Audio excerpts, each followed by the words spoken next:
Genesis chapter 13. So Abram went up from Egypt, he and his wife, and all that he had, and Lot with him, into Negeb. Now Abram was very rich in livestock, in silver, and in gold. And he journeyed on from Negeb as far as Bethel, to the place where his tent had been at the beginning, between Bethel and Ai, to the place where he had made an altar at the first. And there Abram called upon the name of the Lord. And Lot, who went to Abram, also had flocks and herds and tents, so that the land could not support both of them dwelling together. For their possessions were so great that they could not dwell together, and there was strife between the herdsmen of Abram's livestock and the herdsmen of Lot's livestock. At that time the Canaanites and the Perizzites were dwelling in the land. When Abram said to Lot, "Let there be no strife between you and me, and between your herdsmen and my herdsmen, for we are kinsmen. Is not the whole land before you? Separate yourself from me. If you take the left hand, then I will go to the right, or you take the right hand, and I will go to the left." And Lot lifted up his eyes and saw that the Jordan valley was well watered everywhere, like the garden of the Lord, like the land of Egypt, in the direction of Zoar. This was before the Lord destroyed Sodom and Gomorrah. So Lot chose for himself all the Jordan valley, and Lot journeyed east. Thus they separated from each other. Abram settled in the land of Canaan, while Lot settled along the cities of the valley and moved his tent as far as Sodom. Now the men of Sodom were wicked, great sinners against the Lord.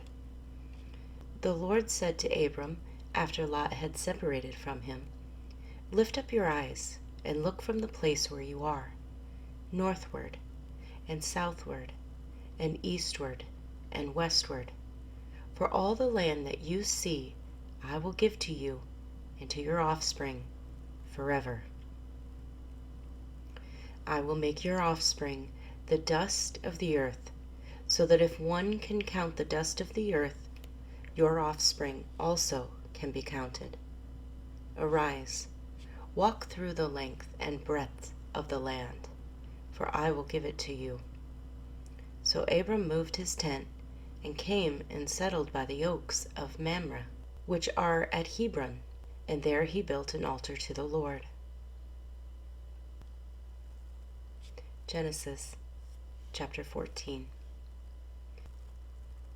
In the days of Amraphel, king of Shinar, Arioch, king of Eliezer, Chedorlaomer, king of Elam, and Tidal, king of Gihom, these kings made war with Bera, king of Sodom, Bersha, king of Gomorrah, Shinab, king of Amdah, Shemebar, king of Zeboim, and the king of Bela, that is, Zoar.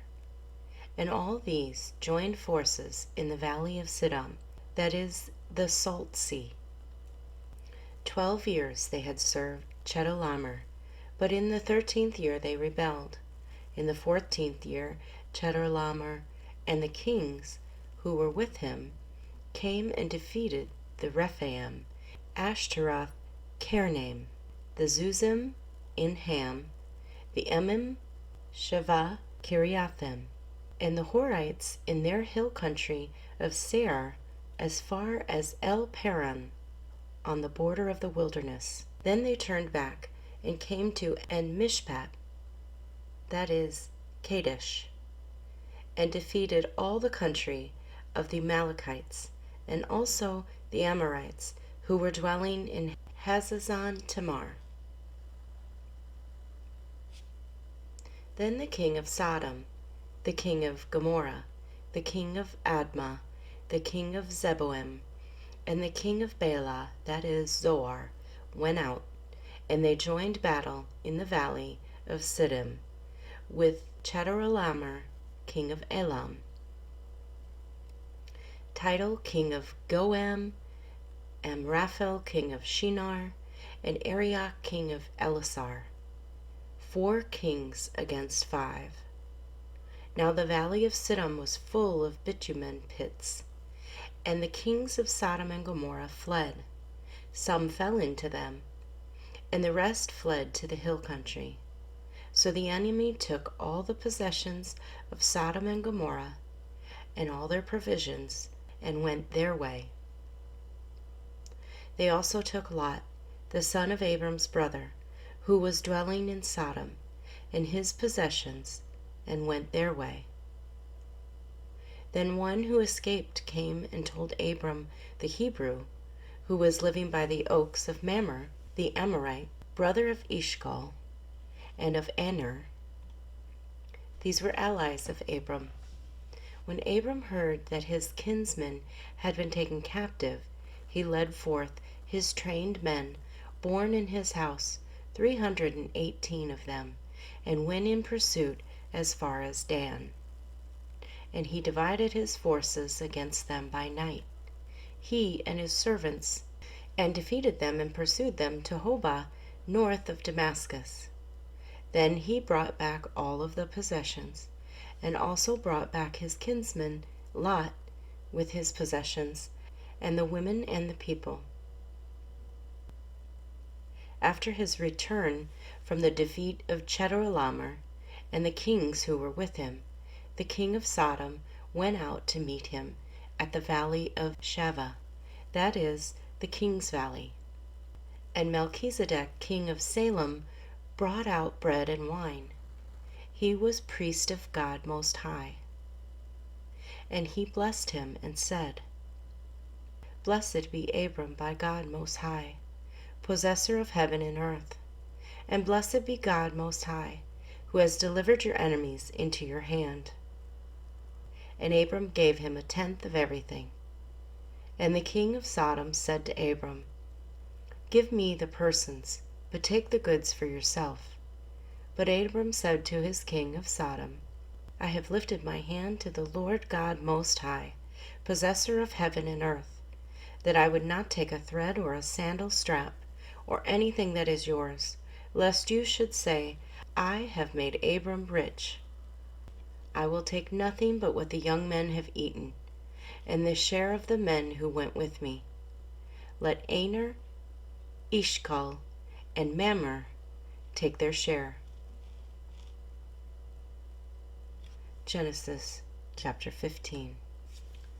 After these things, the word of the Lord came to Abram in a vision. Fear not, Abram, I am your shield.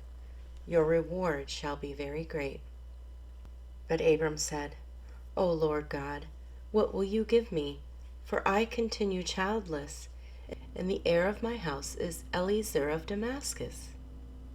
And Abram said, Behold, you have given me no offspring, and a member of my household will be my heir.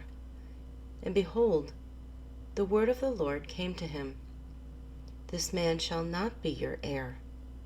Your very own son shall be your heir. And he brought him outside and said, Look toward heaven, and number the stars, if you are able to number them. Then he said to him, So shall your offspring be. And he believed the Lord, and he counted it to him as righteousness. And he said to him, I am the Lord who brought you out from Ur of the Chaldeans, to give you this land to possess. But he said, O Lord God, how am I to know that I shall possess it? He said to him, Bring me a heifer 3 years old, a female goat 3 years old, a ram 3 years old, a turtle dove, and a young pigeon. And he brought him all of these, cut them in half, and laid each half over against the other. But he did not cut the birds in half. And when the birds of prey came down on the carcasses, Abram drove them away. As the sun was going down, a deep sleep fell on Abram, and behold, dreadful and great darkness fell upon him. Then the Lord said to Abram, Know for certain that your offspring will be sojourners in the land that is not theirs, and will be servants there. And they will be afflicted 400 years. But I will bring judgment on the nation that they serve, and afterward they shall come out with great possessions. As for you, you shall go to your fathers in peace. You shall be buried in a good old age. And they shall come back here in the 4th generation, for the iniquity of the Amorites is not yet complete. When the sun had gone down and it was dark, behold, a smoking fire pot and a flaming torch passed between these pieces. On that day the Lord made a covenant with Abram, saying, To your offspring I give this land, from the river of Egypt to the great river, the river Euphrates, the land of the Canaanites, and the Kenizzites, the Kadmonites, the Hittites, the Perizzites, the Rephaim, the Amorites, the Canaanites, the Girgashites, and the Jebusites.